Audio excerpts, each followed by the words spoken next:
This is the first video for the rat rod bike build. This is part 1. This is the bike I'm starting out with for the rat rod build. I'm going to sand it down, like sand the frame down. Just bare metal and then clear coat it. That'll look pretty cool. Paint everything else red. But whoever I got this from, they painted it in a bunch of different colors. You got red here, silver, blue, and they're just like splotches, so it looks like shit. Rims are rusty, handlebars are rusty.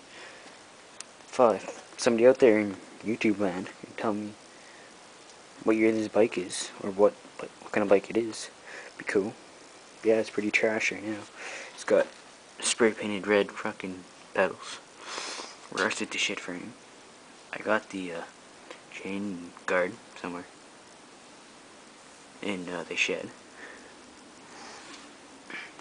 But yeah, it's just a short little video, minute long, telling you about what I'm starting with.